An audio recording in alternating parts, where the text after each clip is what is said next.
Now, the National Assembly Committee on Appointments has concluded the vetting of 20 nominees to the cabinet.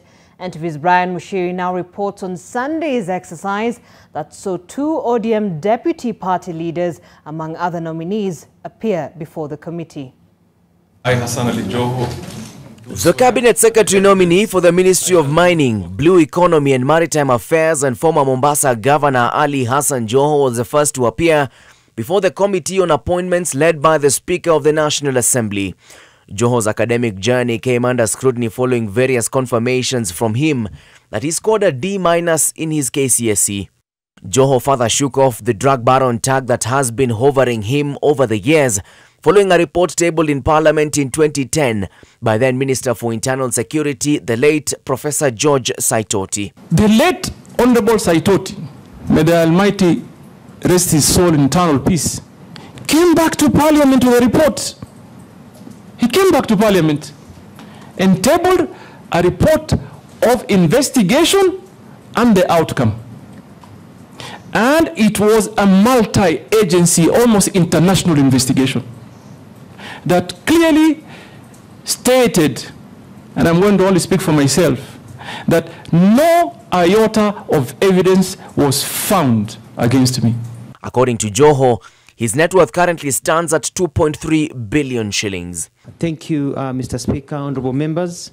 Out went Joho and in came former Tourism Cabinet Secretary Dr. Alfred Mutua, who has been nominated to the Ministry of Labour and Social Protection.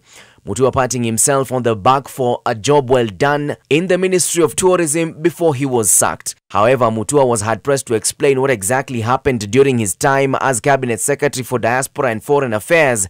At the time, his ministry announced job opportunities to Canada. The government of Canada then gave an advisory warning Kenyans not to be duped into scams, leaving Mutua and the ministry with egg on their face as they defended themselves, saying they were misquoted.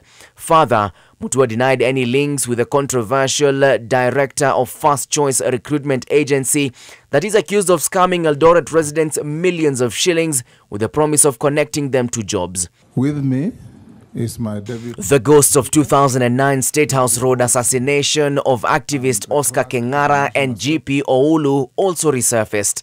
As government spokesperson, Mutua had warned activists against engaging in any unlawful activities, only for them to be shot dead on State House Road hours later. To swear that the evidence. Former ODM deputy party leader and immediate former Kakamega Governor Wycliffe Oparanya also appeared before the committee. Oparanya was nominated as Cooperatives, Micro, Small and Medium-Sized Economy Cabinet Secretary. Oparanya, who has been in the limelight over graft allegations, defended his integrity, denying the alleged embezzlement of some 1.3 billion shillings during his tenure as governor. Oparanya adding that, should he be found guilty by the Director of Public Prosecutions, he will be willing to step aside. Take your seat and Former National Assembly Speaker Justin Muturi and the nominee for the Ministry of Gender, Culture, Arts and Heritage were the last to be vetted. The committee will retreat to write a report which will be tabled in Parliament. Brian Mushiri, NTV, Nairobi.